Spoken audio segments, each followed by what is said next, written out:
एक अध्यात्म ही इंसान को बदल सकता है, इस पर मेरा विश्वास है।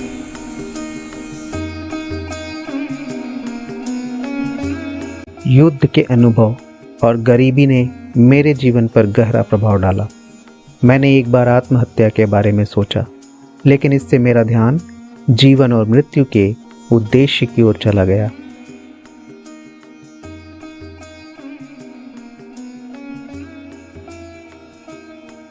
एक ट्रक दुर्घटना के बारे में जिक्र करते हुए उन्होंने कहा, इसने मुझे सोचने पर मजबूर कर दिया।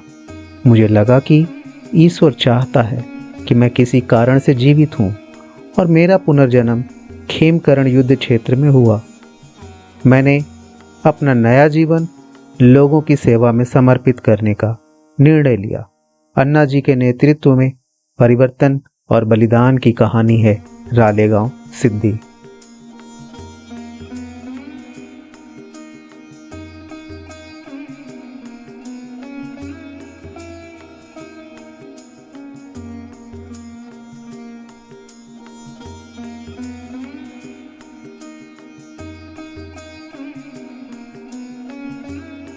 सन 1992 में भारत सरकार द्वारा पद्म भूषण से सम्मानित श्री अन्ना हजारे का जन्म 15 जून 1937 को महाराष्ट्र के अहमदनगर के भिंगार गांव के एक मराठा किसान परिवार में हुआ था।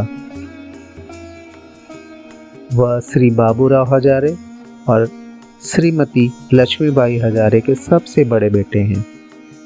इनके अतिरिक्त उनकी 2 बहनें और 4 भाई भी हैं।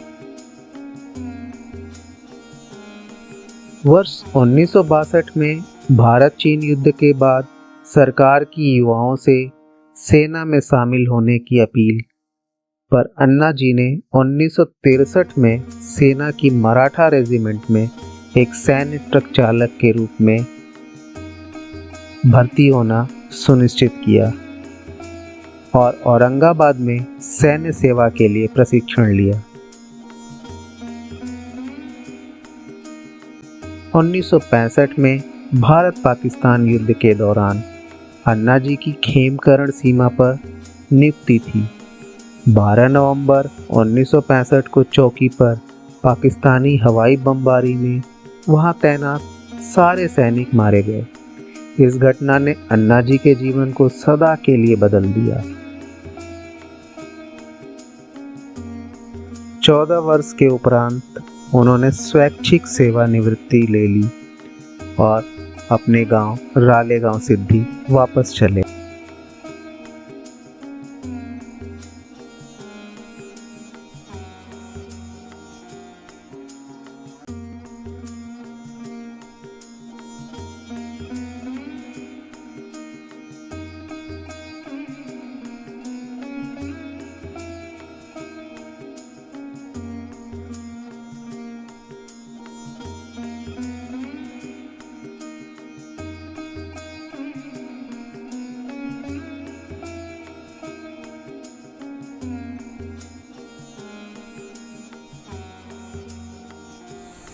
एक अध्यात्म ही इंसान को बदल सकता है, इस पर मेरा विश्वास है।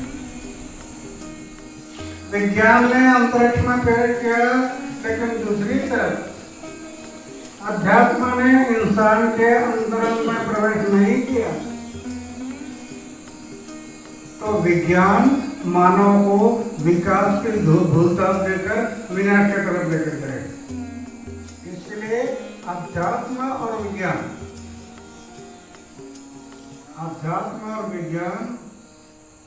दोनों ने हाथ में हाथ मिलाकर जाना। ये मिट्टी नहीं, टॉपसाइल है। 1 इंच टॉपसाइल बनने के लिए कई सालों लगता है। और हमारे गांव की इतनी सुफिट मिट्टी है, तो मैं गाँव को बार बारिश गिरने के बाद ये मिट्टी जा रही है। उनको बताता है ऊपर से पानी गिरा, साफ पानी है, और ये पानी जा रहा है, ये तो लाल है। ये लाल क्यों जा रहा है? ये हमारी टॉप से कह रही है। तब लोगों के दिमाग में आस्ते आस्ते आस्ते 9 साल तक बारिश के बाद भी लाल पानी मिट्टी में आया नहीं, लोग जागरूक हो गए।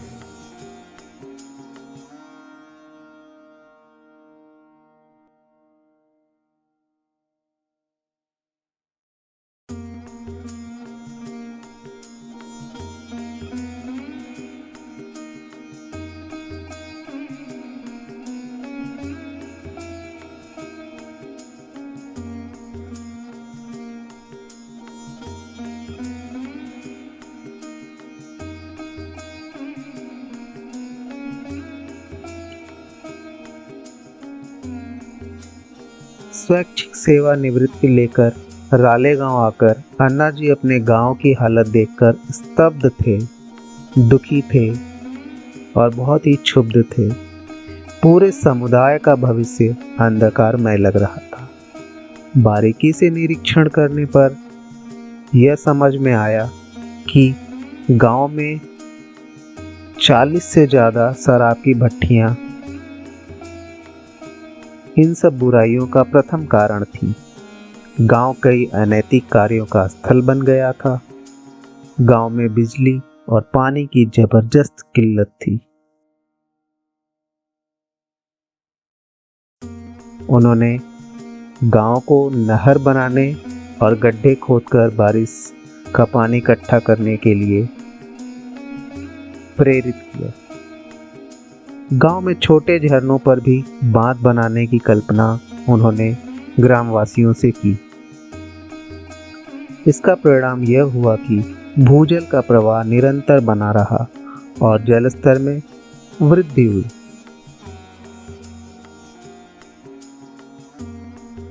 अन्ना जी की प्रेरणा से गांव में जगह जगह पेड़ लगाए गए। गांव में सौर ऊर्जा और गोबर गैस के जरिए बिजली की सप्लाई सुनिश्चित की गई।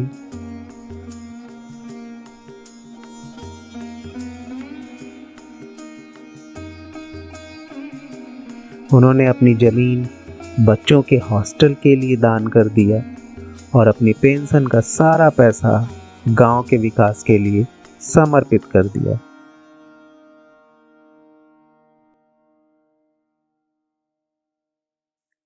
आज गांव का 80% भूमि सिंचित है और सालाना 2 फसलें काटी जाती हैं। आसपास के गांव के लिए भी यहां से चारा, दूध, अनाज इत्यादि जाया करता है।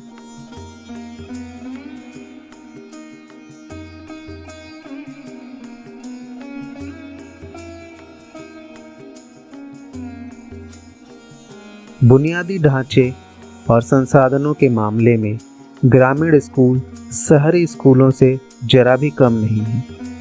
शराब, बीड़ी, सिगरेट, गुटखा इत्यादि नशीली पदार्थों का सभी ने पूर्णतया त्याग दिया है। आज कोई भी स्थानीय दुकानदार इन उत्पादों की बिक्री नहीं करता। आज यह गांव शांति, सौहार्द और भाईचारे की एक अद्भुत मिसाल है।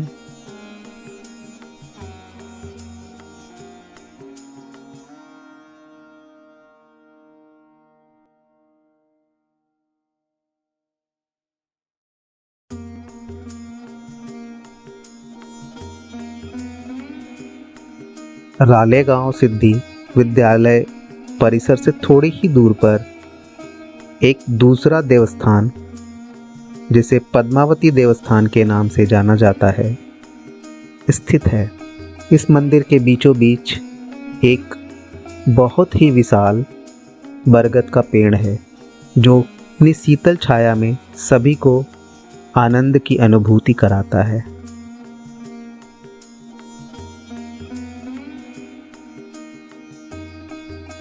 इस मंदिर के प्रांगण में प्रत्येक वर्ष महात्मा गांधी और लाल बहादुर शास्त्री के जन्म दिवस के अवसर पर यानी 2 अक्टूबर के दिन गांव का जन्मदिन भी मनाया जाता है।